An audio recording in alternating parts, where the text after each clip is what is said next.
Another question. Who here, like me, loves North Carolina?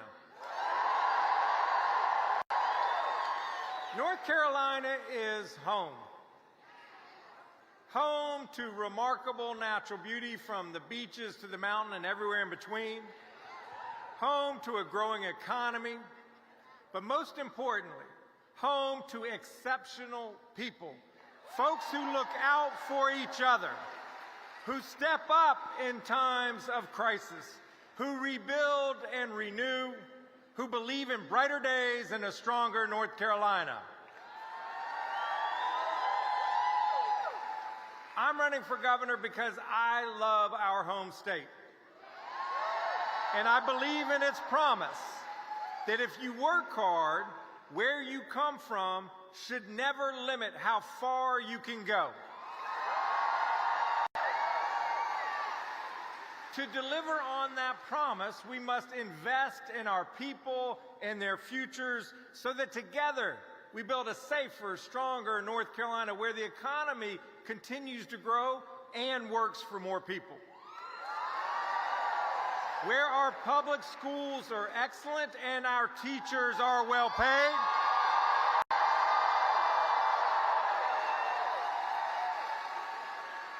Where our neighborhoods are safe and our personal freedoms are protected.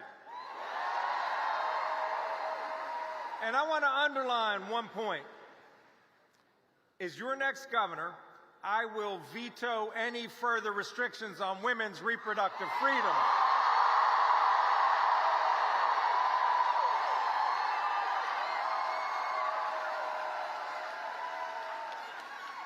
Governing is not complicated. Put the people first and then fight for them. That's the job of Attorney General. When Kamala Harris was Attorney General of California, she prosecuted transnational drug organizations keeping her people safe. She took on big banks and delivered billions of dollars in relief to struggling homeowners. I got to work with her on the national mortgage settlement, and I saw firsthand how she was committed to stopping Wall Street from abusing your street.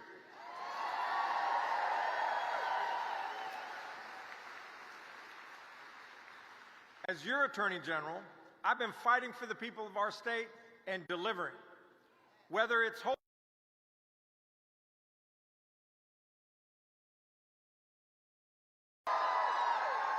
or it's eliminating what had been the largest backlog of untested rape kits in this entire nation. Or securing the largest price gouging settlement in state history. Or defending Obamacare successfully in the United States Supreme Court. Or defending a woman's right to choose. Or defending everyone's right to vote. Friends, those freedoms and so much more are on the line this November. The stakes could not be higher and the choice could not be clearer. Two competing visions. Our vision, Kamala Harris's vision, is positive, forward-looking, welcoming.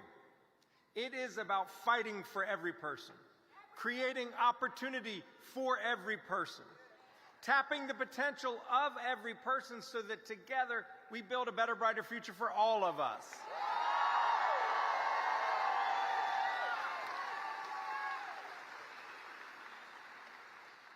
Donald Trump and Mark Robinson's vision is one of division, violence, and hate. Mark Robinson called public school teachers wicked, gay people filth. He disrespects women, saying that they only have abortions because they can't keep their skirts down. Saying that women are not called to lead. Are there any women here who are called to lead?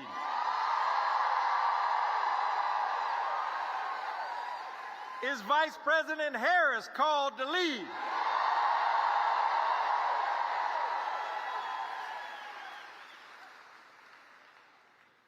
This summer, from a church pulpit of all places, he yelled, "Some folks need killing."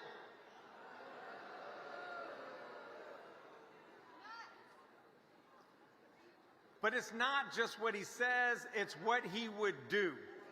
Slash public school funding, firing 13,000 educators, eliminating early voting, and completely banning abortion in North Carolina without any exceptions.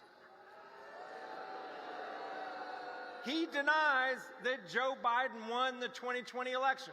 He denies the climate crisis that has devastated Western North Carolina. He denies the Holocaust. Friends, we must deny him the governorship of North Carolina.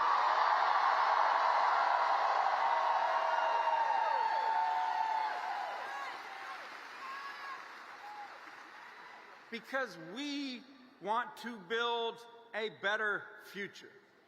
We choose hope over hate. We choose competence over chaos. We choose decency over division. Look, when North Carolinians come together, we do amazing things. Working together across the aisle under Governor Cooper's leadership, last year we expanded Medicaid in North Carolina. We have cracked down on the deadly scourge of fentanyl. We have created good-paying jobs. To keep that path of progress, we must win races up and down the ballot. Folks, elections in North Carolina are always close, but that means that we have power. The power to determine who wins and who loses. And because the path to the presidency runs right through North Carolina,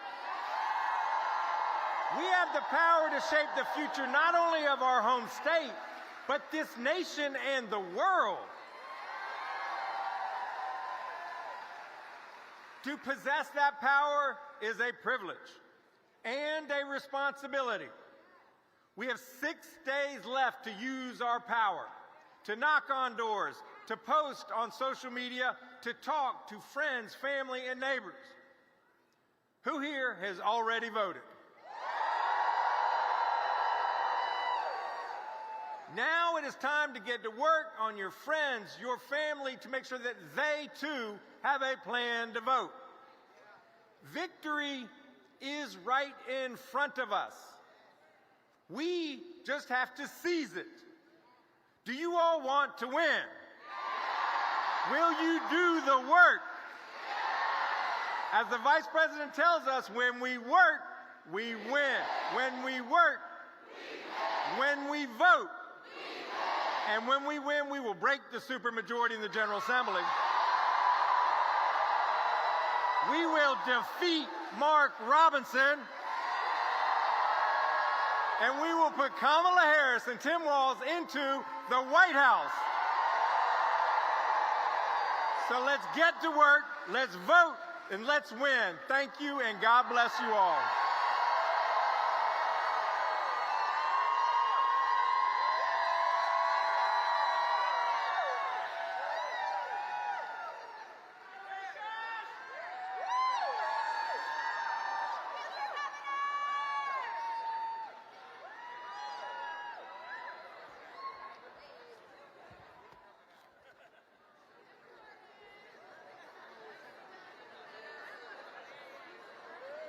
Please welcome Governor Roy Cooper.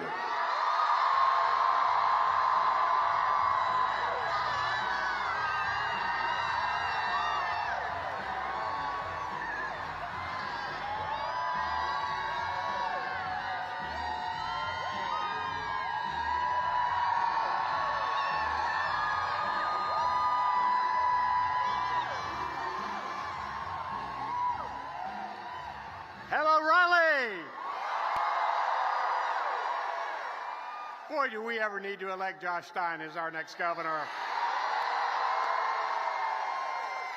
It is great to be with so many friends today. I see so many familiar faces. Thank you for caring about the future of our state and country and for showing up to do the work to elect the next President of the United States, Kamala Harris. And let's just take just a minute. I know we're still holding our Western North Carolina friends close to our hearts.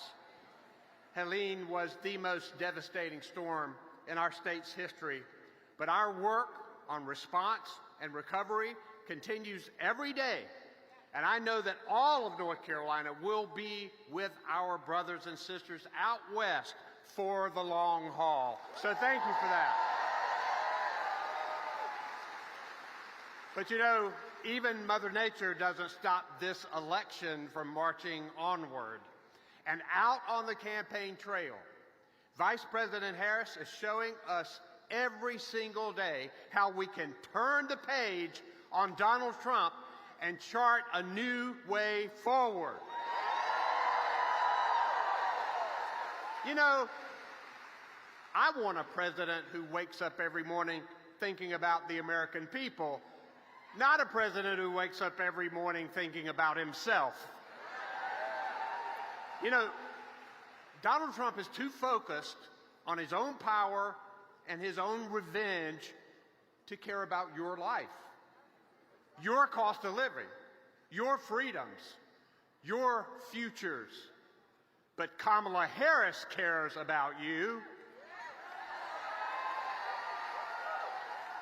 You know, she wants to help you with her to-do list, unlike Donald Trump, who keeps an enemies list.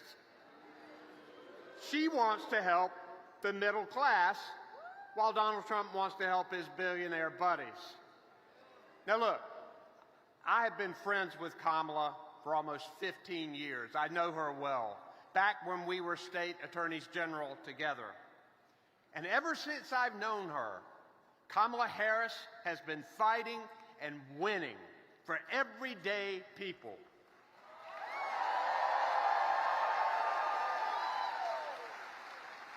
When the big banks were ripping off homeowners, she took them on.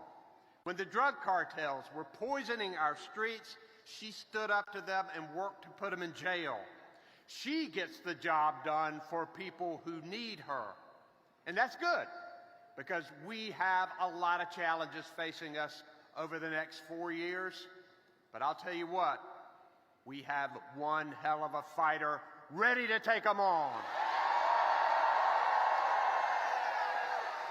I know that because I know her. Now, there are some people out there, and I'm going to depend on everybody here to help us with this, but there are some people who are still deciding who to vote for.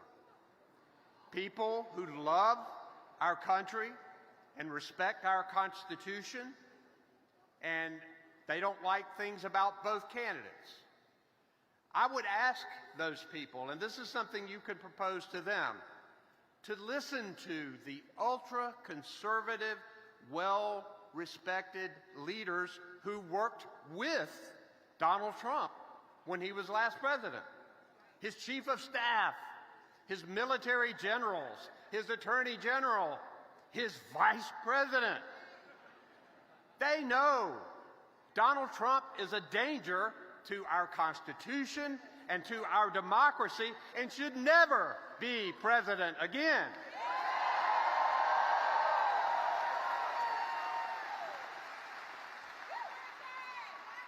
And I'll tell you this, even if you don't agree with her on everything, you can always count on Kamala Harris to fight for you to the very end. For families who need better health care and affordable place to live, Kamala will fight for you. For parents who want better schools for their kids, for workers worried about a secure retirement for themselves, Kamala will fight for you. For people who believe we must protect women's reproductive freedom, Kamala will fight for you. And for our allies anywhere in the world wondering if America still has your back, remember this: Kamala will fight for you. And when she fights, we win. I know this, and she's coming in back there in just a minute. I've talked to her. Kamala's ready. The question is, are we?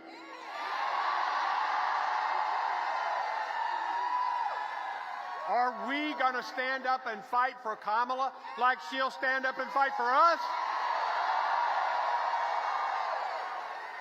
6 days left, guys. 6 days left. Are we knocking on doors? Are we making phone calls? Are we talking with our neighbors and friends? Are we going to make Kamala Harris the next president of the United States? You bet we are. Let's go get him, North Carolina. Let's go get him. Thank you.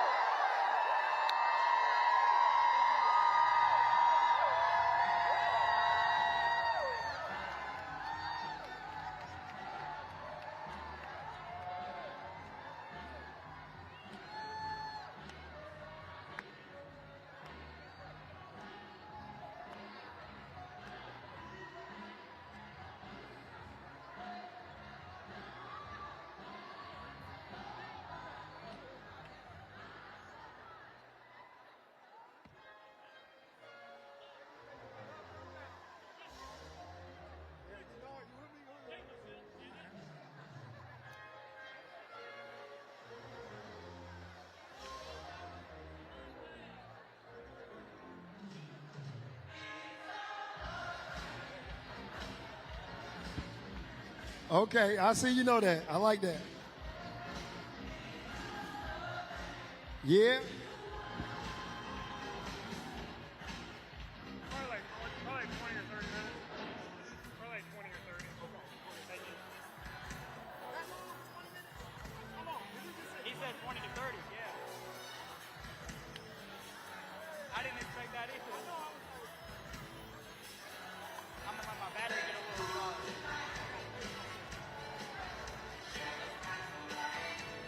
Let me set it over here in case somebody else wants it.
Y'all remember this right here? Who remember this? Come on, y'all.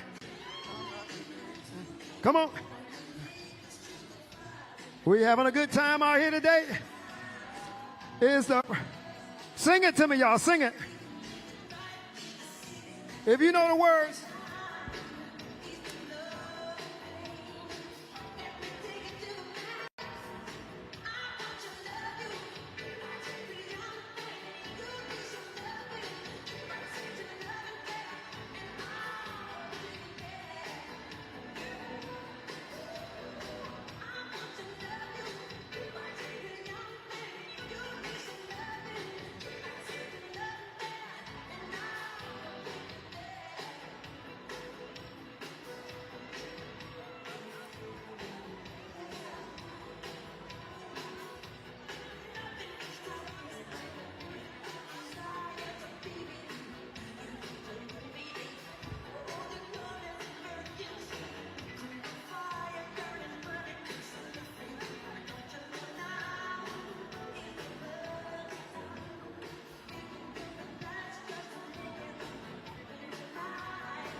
Yeah. Who remember this song right here? When I feel it in your...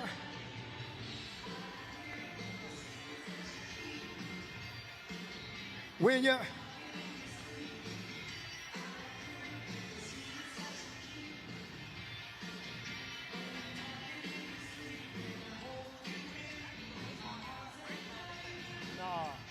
I don't know why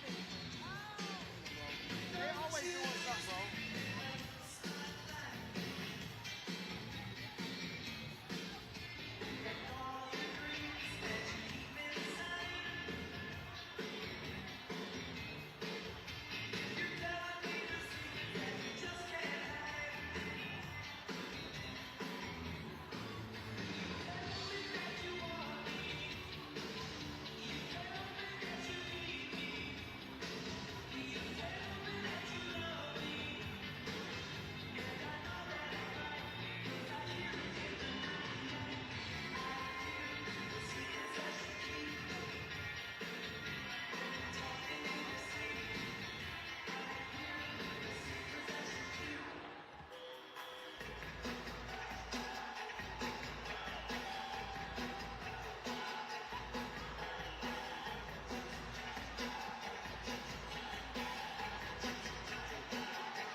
Vibing on the stage.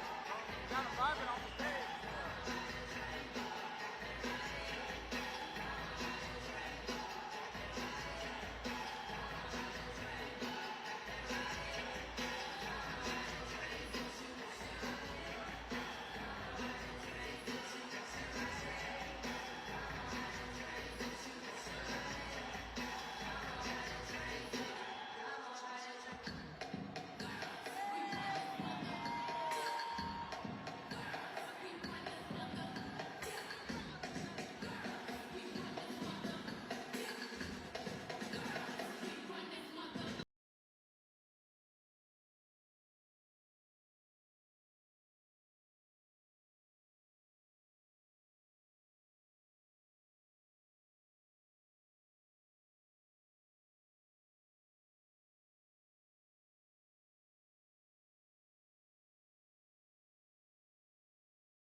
Please welcome Jennifer Bell.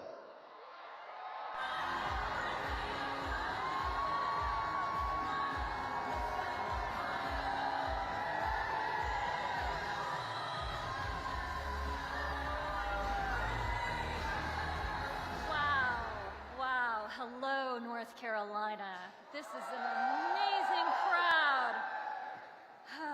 And I am acutely aware that I am the only thing standing between you and the star of this show. So I'm going to try to stay brief, although not my strong suit. But my name is Jennifer Bell. I'm a licensed professional engineer, and I currently live in Raleigh, although over the past 20 plus years, I've worked and lived across all parts of North Carolina, from the mountains to the coast. And that doesn't make me unique here, but one thing we may not have a lot in common with is the fact that for those 20 years, up until 2020, I consider myself an outspoken Republican voter. Yes, get it out. I deserve it. I deserve it.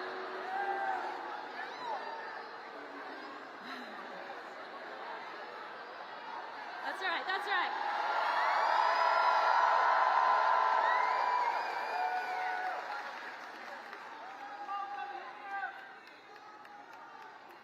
Today, I'm honored to be here, and I have a very important message, a special message for some of my other former Republican friends. I know that there are some in the audience. Let's hear it, guys. It's a safe space. It's a safe space. Any Haley voters for Harris? All right, all right. Conservatives for Harris? Yes, we're all a family now, but I wish I could speak to those conservative voters, those North Carolinians that are at home right now and maybe haven't quite been able to take the leap. I would invite them to today join me in putting country before party.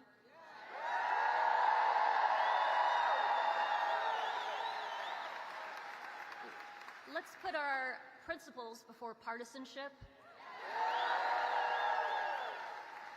And stand up to support a leader who has shown unwavering dedication to bringing our country together.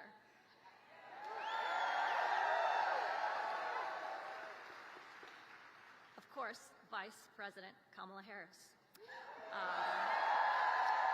I still have a few more remarks. Hold on a second. So as a conservative, fiscal conservative, I feel like I made an honest mistake in 2016 when I voted for Trump. I had this illusion. It was an illusion that a successful business person might bring efficiency to the government. The flaw in the plan was that he was a failed businessman who really only cares about one thing, that's himself, and his business acumen is pretty much limited to filing bankruptcy and bullying people in court. So there went that plan.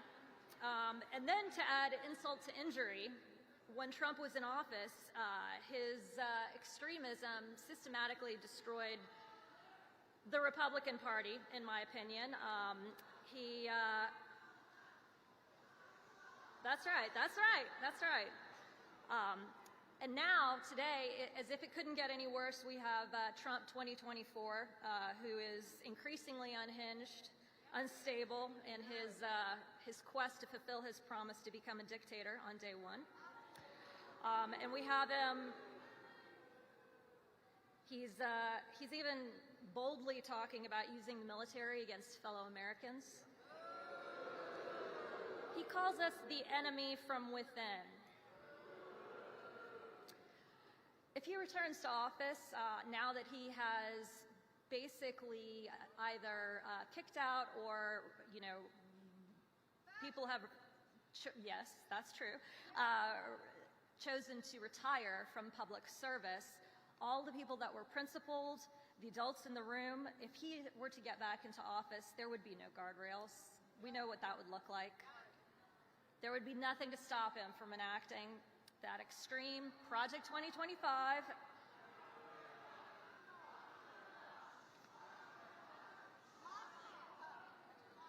there is hope. There is hope, and you all know what that hope is.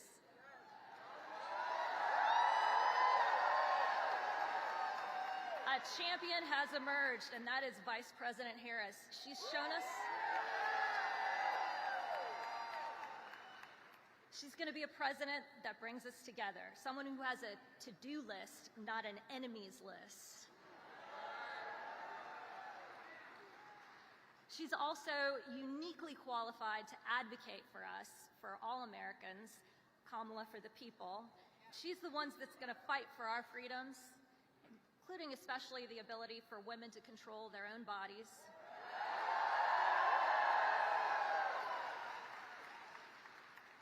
This is obviously something personal to all women and men in the fact that of women's reproductive care.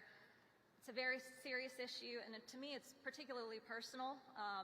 I have struggled with infertility and had a journey over the past 10 years. My partner Greg and I have navigated dozens of IVF procedures, surgeries, setbacks, failures, things that politicians in DC and people authoring Project 2025 could never understand. In that process, I invested not just a lot of time and a good portion of my savings, but also a lot of emotional hope streams. And in this process, I saw how legislative rules could really impact things unknowingly, like IVF and the availability of IVF. When Trump brags, he likes to brag that he is proudly the person responsible for overturning Roe and unleashing extreme abortion bans across the country. And if he is the father of IVF, and he is not, I know this because I would have seen him in some of those dozen surgeries. If he would understand that this capricious allowing of MAGA Republicans to insert themselves into these laws is absolutely going to jeopardize not just more lives and increase maternal mortality rates. It could prevent us, Greg and I, from starting the family that we desperately want to have. This is terrifying to me, and I'm counting on you, North Carolina, to help make sure this does not happen.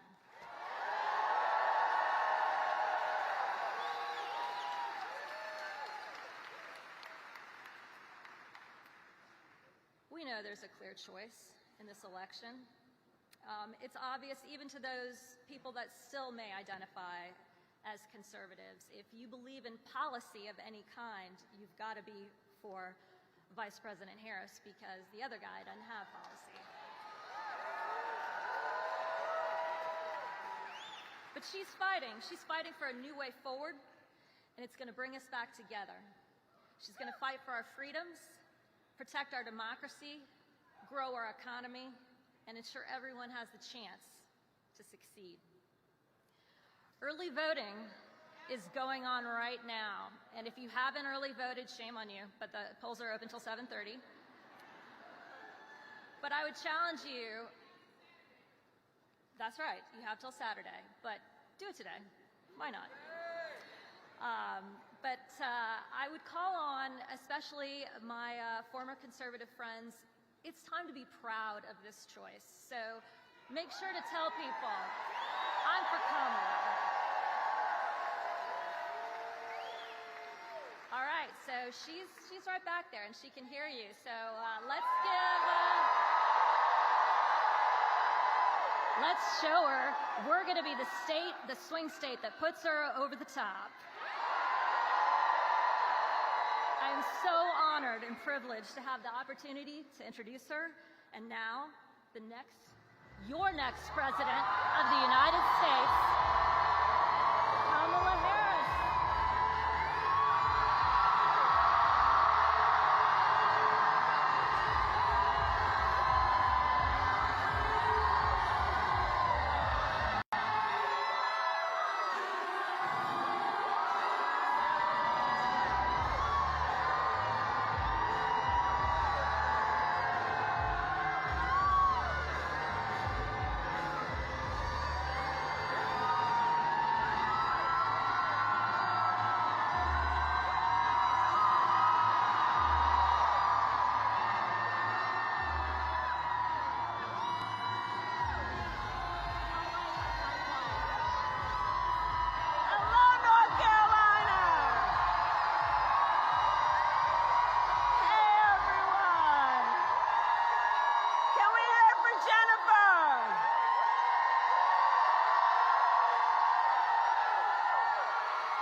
North Carolina.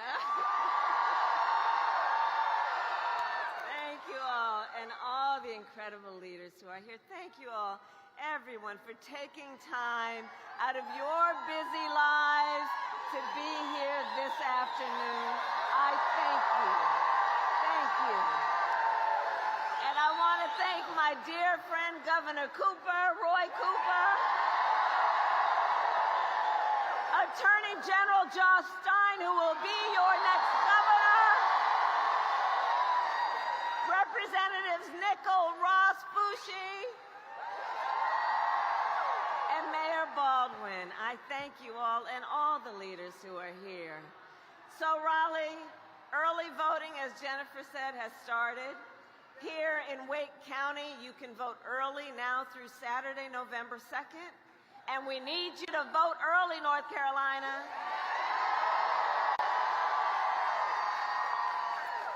Because we have just 6 days left in one of the most consequential elections of our lifetime.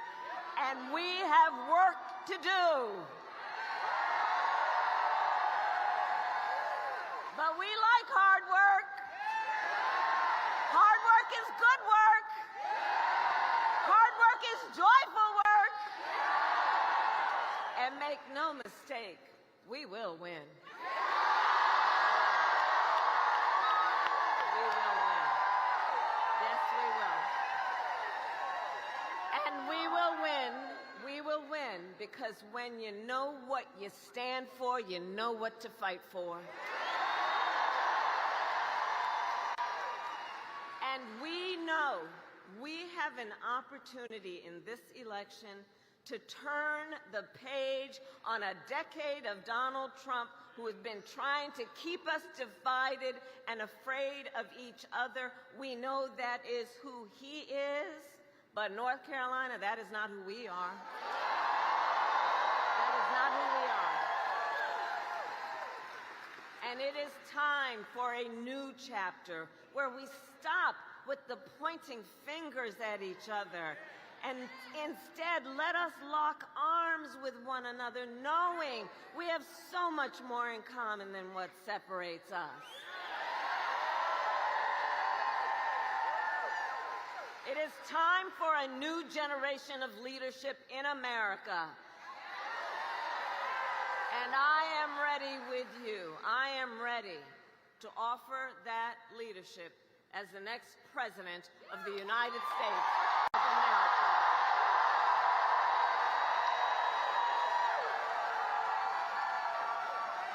And North Carolina, you know, I've been here many, many times over the years, and you know this. I am not afraid of tough fights. For decades as a prosecutor and as the top law enforcement officer of our biggest state, I won fights against big banks that ripped off homeowners, against for-profit colleges that scammed veterans and students, against predators who abused women and children, against cartels that trafficked in guns and drugs and human beings. And if you give me the chance to fight on your behalf as president, there is nothing in the world that will stand in my way.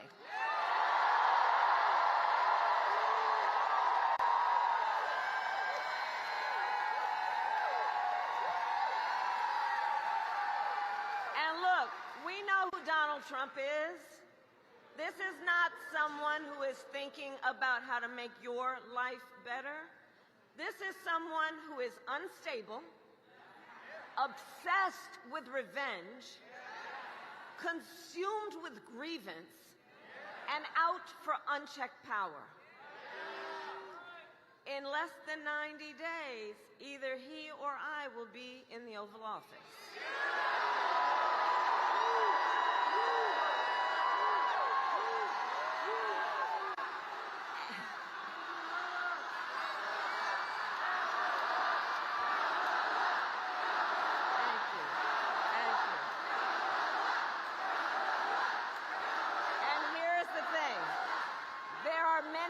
Differences between he and I, but I would say a major contrast is this.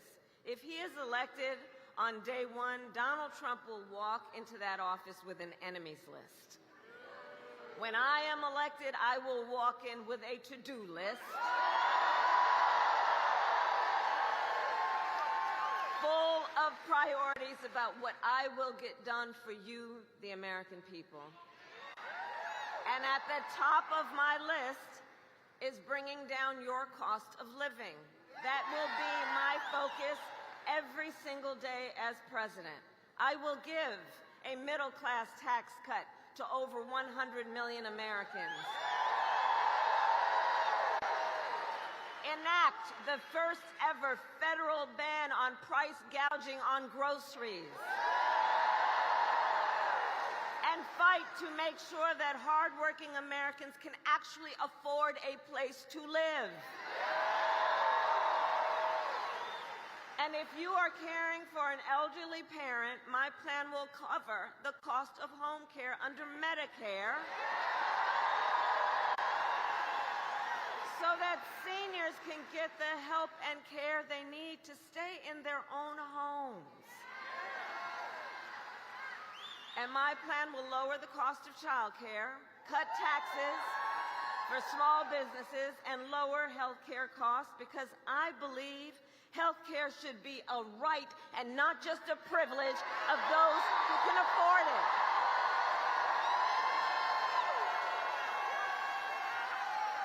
On the other hand, Donald Trump's answer to the financial pressures you face is the same as last time. Another $1 trillion in tax cuts for billionaires and big corporations. And this time, he will pay for it with a 20% Trump national sales tax on everyday basic necessities, which will cost the average American family nearly $4,000 more a year. On top of that, you will pay even more if Donald Trump finally gets his way and ends the Affordable Care Act, which will throw, if he were to win, which would throw millions of Americans off their health insurance and take us back to when insurance companies had the power to deny people with pre-existing conditions. You remember what that was like? Well, we are not going back. We are not going back.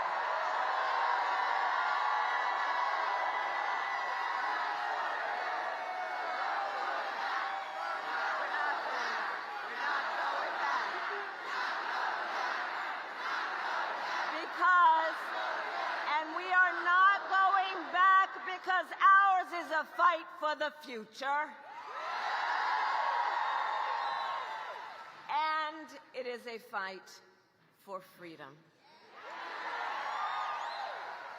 Like the fundamental freedom of a woman to be able to make decisions about her own body and not have her government tell her what to do. And we all remember how we got here. Donald Trump hand-selected 3 members of the United States Supreme Court with the intention that they would undo the protections of Roe v. Wade. They did. And now in America, 1 in 3 women lives in a state with a Trump abortion ban, including in North Carolina and every state in the South except Virginia. Think about that. Many with no exceptions, even for rape and incest, which is immoral. And Donald Trump, understand, he's not done. He would ban abortion nationwide. He would restrict access to birth control, put IVF treatments at risk, and force states to monitor women's pregnancies. Just Google Project 2025. Just Google it. Read the plans yourself and let us agree. One does not have to abandon their faith or deeply held beliefs to agree. The government should not be making that decision for you. Not the government. And when Congress passes a bill to restore reproductive freedom, as President of the United States, I will proudly sign it into law. So, North Carolina, I am asking for your vote. I am asking for your vote. And here is my pledge to you. As your president, I pledge to seek common ground and common sense solutions to the challenges you face. I am not looking to score political points. I am looking to make progress. And I pledge to you, I will listen to experts. I will listen to those impacted by the decisions I make and to people who disagree with me.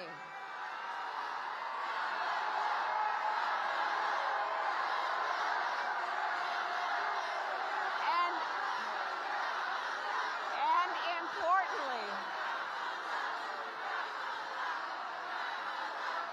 and Raleigh,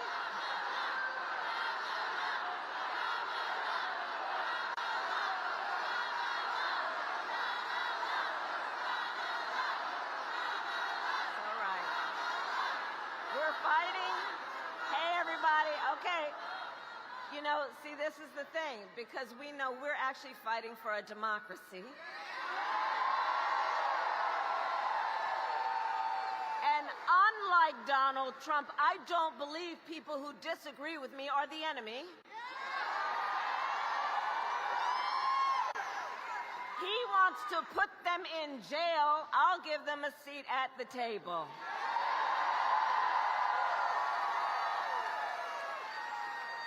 And I pledge to be a president for all Americans and to always put country above party and self.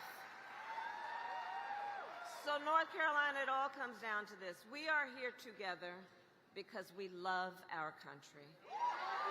That's why we are here. And when you love something, you fight for it. And I do believe it is one of the highest forms of patriotism to fight for the ideals of our country and to fight to realize the promise of America.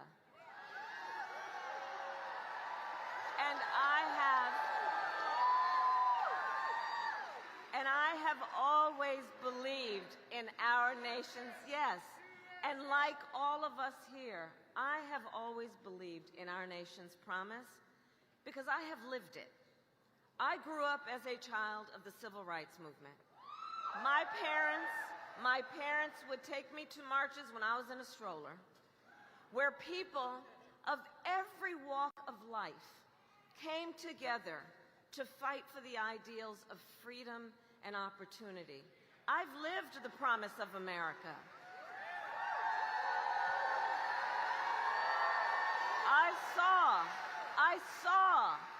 I saw how hard my mother worked to give her daughters the same chances our country gave her. Growing up, I was blessed to have family by blood and family by love who instilled in me the values that have always defined our nation best. Values like community, compassion, and faith. I've lived the promise of America. And I've spent my life fighting for the people who have been hurt and counted out, but never stopped believing in our country that anything is possible. I've lived the promise of America. And I see the promise in all of you. In the women who refuse to accept a future without reproductive freedom. In the men who support them. In Republicans who never voted for a Democrat before but put the Constitution of the United States before party. I see the promise of America in all the young leaders who are voting for the first time. Let me see you.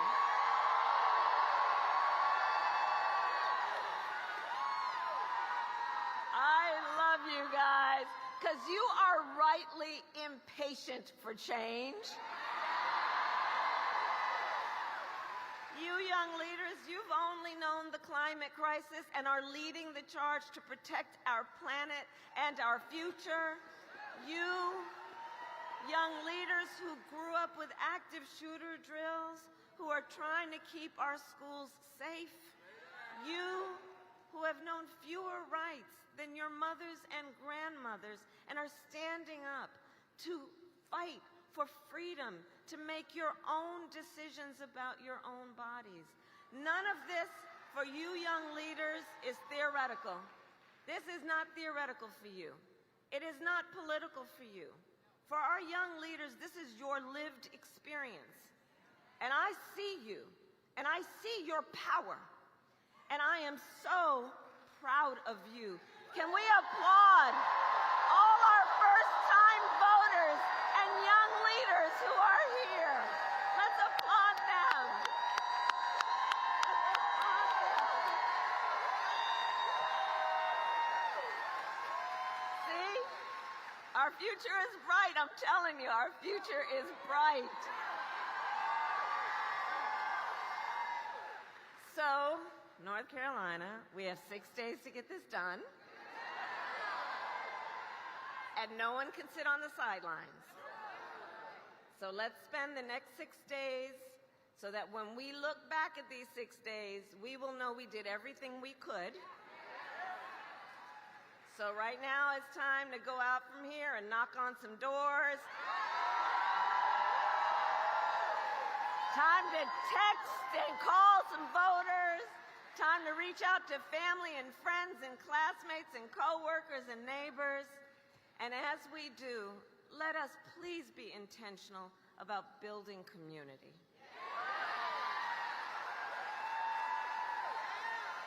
Let us please be intentional about building coalitions. Because through all of that, we strengthen our nation. Because we know and will always remember the vast majority of us have so much more in common than what separates us.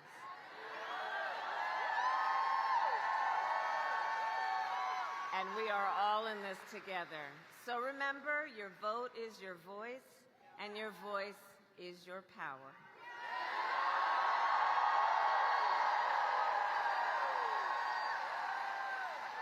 So, North Carolina, I then ask you, are you ready to make your voices heard? Do we believe in freedom? Do we believe in opportunity?